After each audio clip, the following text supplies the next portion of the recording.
Seema was traveling with her friends.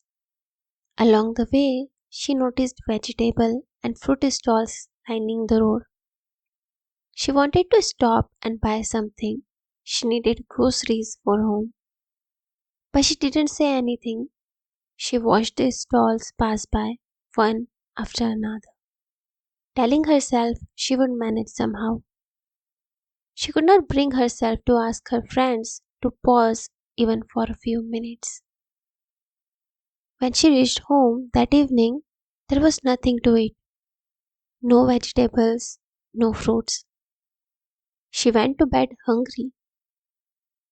In the middle of the night, her body woke her up, uneasy, restless, hollow. Hunger gnawed at her, but something else disturbed her more. Why could not I just ask them to stop? The question would not leave her. Unable to sleep, she decided to sit with it instead of pushing it away. She closed her eyes and replayed the day, the road, the stalls, herself passing them by. As she stayed with the memory, something unexpected happened. Her body froze. It felt as though she could not move at all, as if she were glued in place. Her chest tightened, her limbs felt heavy, unresponsive. There was no clear thought, only a sense of being stuck. Terrified by the intensity of it, she forced herself to move, broke out of stillness, and went back to bed. Sleep didn't come. For days, she avoided thinking about it, but the pattern returned. Once again, she went out with friends. Once again, she came back without groceries. This time, frustration boiled over. She sat down and wrote furiously. What is wrong with me? Why can't I ask for what I need? They stop all the time. They ask for things. They even ask me if I want something, and I still say no. Why am I like this? Anger surged not toward anyone else, but toward herself. Her fists clenched, her jaw tightened. It felt like she was holding something back, something that wanted to come out.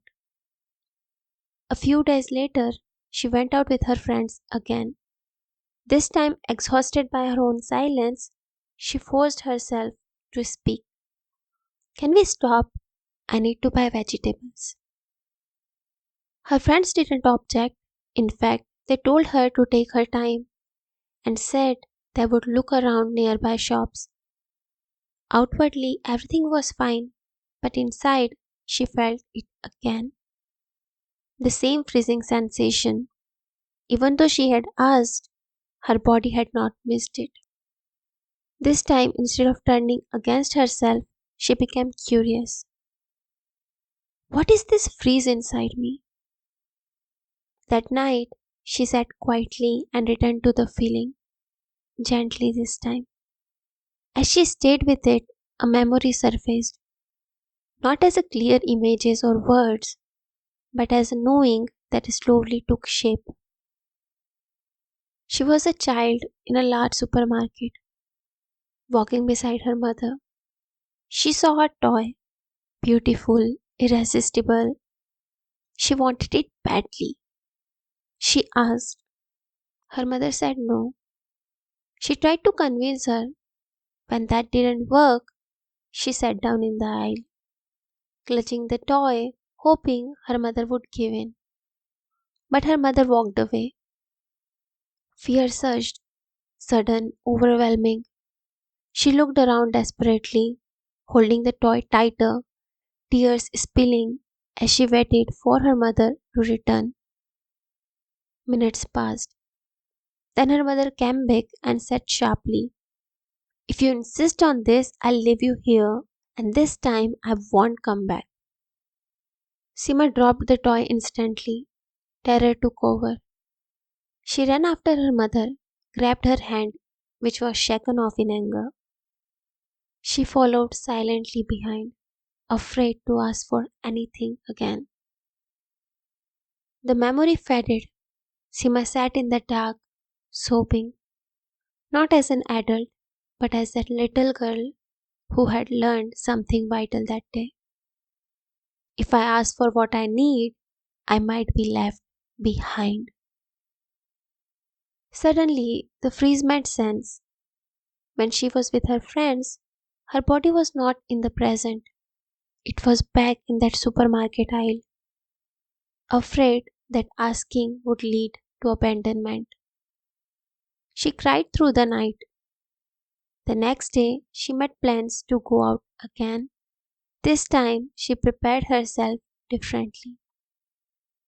She looked up simple grounding exercises, not to fix herself, but to stay present.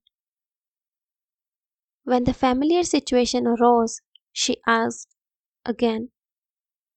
The fear came back, but this time she stayed with herself. She breathed, she felt her feet, she reminded herself quietly, we are safe now, we are grown, they are here, no one is living. She even asked her friends to come along with her. They did. Nothing bad happened. It didn't magically disappear after that. The freeze still surfaced sometimes, but now she could recognize it. She could pause, stay, and gently reassure herself instead of abandoning her needs. She was learning slowly that asking was not dangerous, that her needs were not wrong, that she didn't have to disappear to stay connected. So tell me, have you ever found it hard to ask for what you need? Have you ever felt frozen instead of speaking up? If you listen closely, can you trace where that fear first began? And when it shows up now, will you silence yourself again or will you stay, breathe, and let yourself be seen?